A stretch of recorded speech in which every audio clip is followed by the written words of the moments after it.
Oh, I suppose Mary Shelley forgot to mention this little incident when she was traveling around with the Eighth Doctor.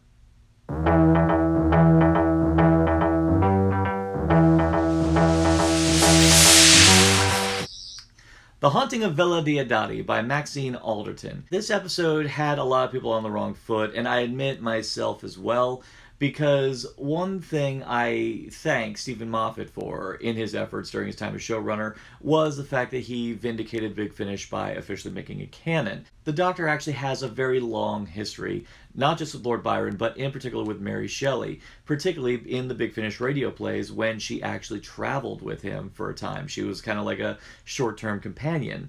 And I honestly was worried that this episode's going to mess with the continuity. Now, I have not actually heard those radio plays. One day I will pick those up. But for anyone who has, leave it in the comments section, because I actually am legitimately curious to see if this episode messed with that continuity. But we'll get a little bit further into that down the line. But so far, I'm not getting any kind of vibes that it may have messed with it. But at the same time, though, I'm worried. So for my peace of mind, please comment on that. Thank you. Now, I will say I was excited about this episode because I always love it when Doctor Who does a ghost story scenario. Of course, certain episodes come to mind. The most recent example was Hyde, which atmospherically was wonderful, had some great performances, and had some really solid moments with the 11th Doctor, but I wouldn't say it was my favorite. Still say probably my favorite of the ghost stories that Doctor Who's tackled easily is The Chimes of Midnight from the Big Finish radio plays, and definitely Ghostlight from the 7th Doctor era. So Doctor Who definitely has a long, wonderful history doing traditional trapped in a house ghost story concepts, and it's always fun because Doctor Who always tries to trump the concept of ghosts and always comes up with a different reason for it not being a ghost. And the reasons usually tend to be something incredibly outlandish and kind of, okay, I'll take it. It's Doctor Who. It can get away with this sort of thing. This one, I will say, may actually be one of the best right next to Ghostlight for the simple fact of what the menace turns out to be. It actually kicks off with a unexpected arrival of something we didn't really anticipate until even the penultimate episode or even the finale went. So big credit to all concerned for hitting us with this right now and actually making it work. Now, what's important with any ghost story movie, and even with any horror story, is that you got to be good with the camera, you got to be good with your post-production effects in order to make the atmosphere work, and you got to make a lot of the scares work.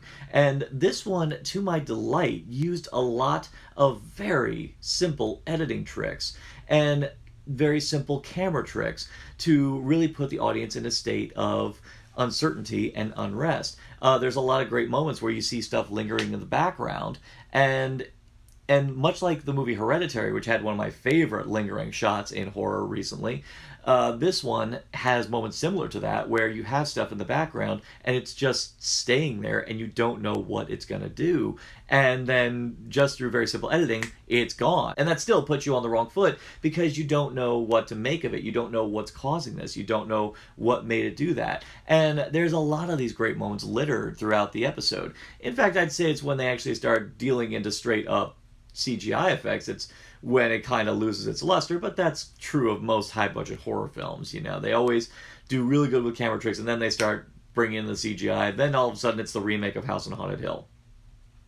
But even then, that still doesn't detract from the intrigue of the story. You're still really enthralled by the mystery of it. I mean, and there's great, very simple camera tricks and even editorial tricks to make it seem like all the characters are trapped in rooms where they're trying to escape the room, but then they go out a door, and then all of a sudden, they're back in the room. And all of that is done with very simple editing. All your intrigue about the house, and all the intrigue about why all this is happening, and there's even some little great bits of mystery that are littered throughout, that are slightly alluded to in the beginning, but become big things later on in the story, and I was really enjoying the progression of that. Now, on a historical level, I will say I don't know much about Lord Byron. I do know he's a very celebrated writer, a romantic writer, and also notoriously a bit of a fop, and even a little bit of a rock star in his regard. I'd say in many ways this is a lot like the Shakespeare Code when the Doctor met Shakespeare, and he was kind of a rock star.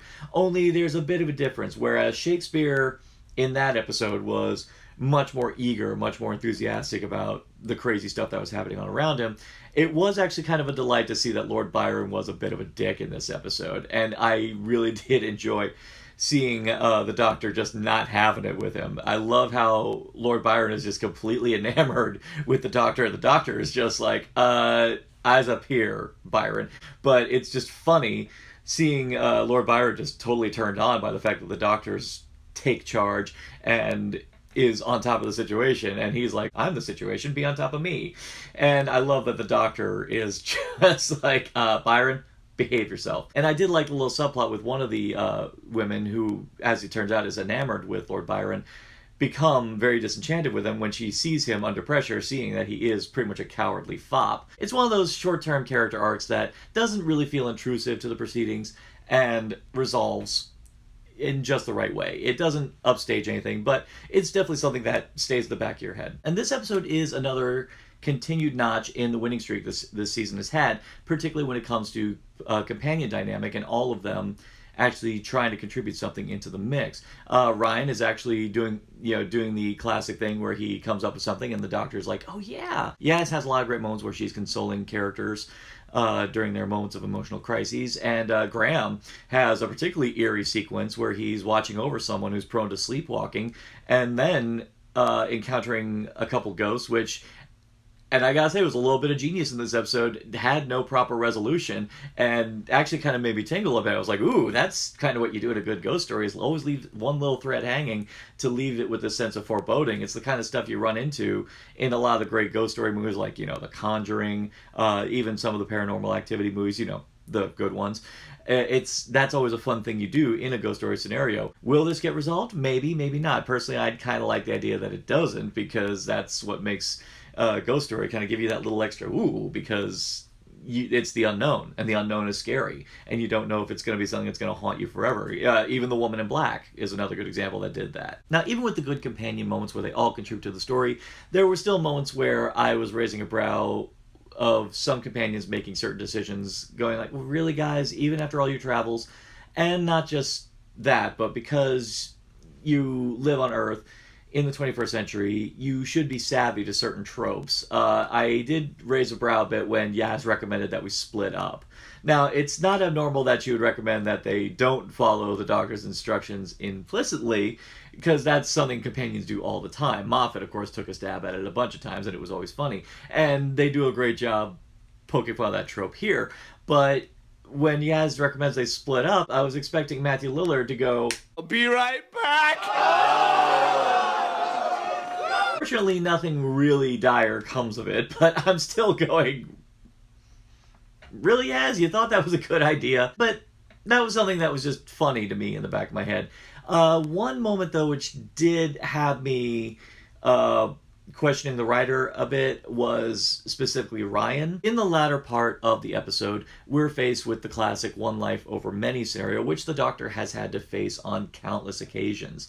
And the resolution to it is very fitting, and definitely will do a good job transitioning into the penultimate episode. But Ryan actually is saying, who cares, it's just one life. I'm like, Ryan, you dealt with Rosa Parks. You dealt with the whole necessity of making sure time stays a certain way, and you're still not getting that concept. And it just seemed weird to me that after all of his experiences with the Doctor, he would ever broach the subject of letting this person, this vital historical fixture, die in order to save billions of lives. It just felt incredibly weird to me, and it makes me wonder if Chibnall ever encourages his writers to look back on the episode's past or trade notes with any of their colleagues to make sure that the character development is consistent, because it just seemed a little weird to me that Ryan would ever be so gung-ho about such a dire decision. But with that in mind, going back to my prior concern about whether or not it's going to mess with the continuity on the whole, I'm suspecting that that might be still part of the overall theme of this entire season, of the idea of time getting messed with, and of the Doctor's own personal history being tampered with. There seems to be this whole underlying thing going through this entire season, going back to Orphan 55, going back to the destruction of Gallifrey, only to find out that Gallifrey may still be around. It all still goes back to this idea that maybe time is getting messed with, and it might go back to this decision that the Doctor made regarding the arrival of the lone Cyberman. Now, we gotta talk about the lone Cyberman. Now, we've seen Cybermen throughout the years, and you know what? Even when they didn't look so great, they still had a great imposing presence. I think that's why I always liked them so much, is that even in the days of the classic series, they always had such a great presence. Even when you knew it was a guy in a silver painted wetsuit, it was just such a great image, and the idea of them was always so eerie that it always worked for me. And to see them constantly getting upgraded and changed, and to see them actually play with the horror of the idea of the Cybermen, the idea that they're people who have stripped themselves of everything that makes them human and hidden inside a metal shell. It was really cool to see them really play with that concept in this episode. Now, I mean, Death in Heaven played with it a little bit, particularly with what happened with Danny Pink, and it definitely did work as an emotional apotheosis of that episode. This one takes it the different route and plays with it on a horror level. We're seeing a Cyberman who very clearly has the capacity of emotion, but is very obviously a psychopath. And that's a freaky idea, the idea of someone who's actually totally for this conversion and is turned himself into something of a monster. And in true Frankenstein fashion, you see the face of the Cyberman embedded underneath it, and the fact that you were actually able to see this Cyberman emote and still be able to see him actually get riled up by the Doctor and her opposition. And a lot of scenes between her and the Cyberman were some of the best in the episode. This was another win for Jodie Whittaker. She had a lot of great levels to play with. There was some great humorous moments, there were some great just classic doctory moments, there was some great villain stare down moments, but there was also some great moments where she really got to show off her anger and a lot of her desperation in order to try and win out. And I really liked how she was able to convey the turmoil of the fact that she's actually in a catch-22 scenario, that she knows that whatever she does now, she needs to do in order to preserve the timeline, but she also knows that whatever she does here in order to do that is going to have consequences later on, so she has to go and solve those problems down the line. Does this episode stand on its own because it plays such a vital role in segueing into the next episode? Unfortunately, no. And, well, it's kind of like Turn Left. When you find out that the episode does actually come into play into the big finale, now you feel the need to watch that episode along with those two because they play such a vital role in leading into that episode. This one, kind of the same principle. Now, for the series as a whole, that's not a bad thing, but sometimes the fun of Doctor Who is the self-contained stories, and you enjoy, like, yeah, I'm in the mood, I just want to watch this episode because it's its own thing.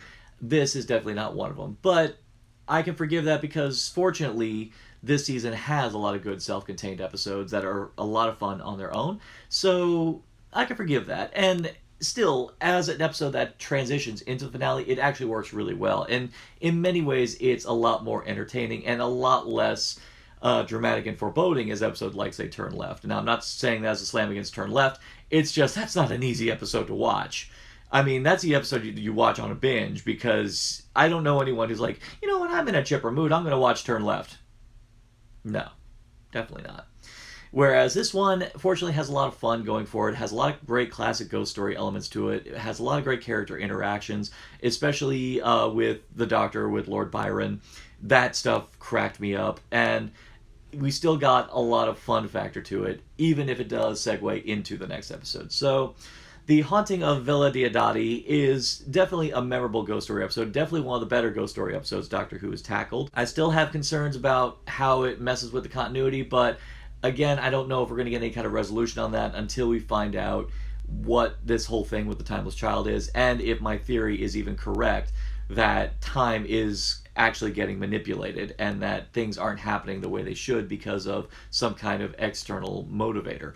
We won't find out until another 2 weeks. So, in the meantime, do you agree? Do you disagree? Do you think that this ghost story episode was mediocre compared to the likes of, say, Hyde, Unquiet Dead, or Ghostlight?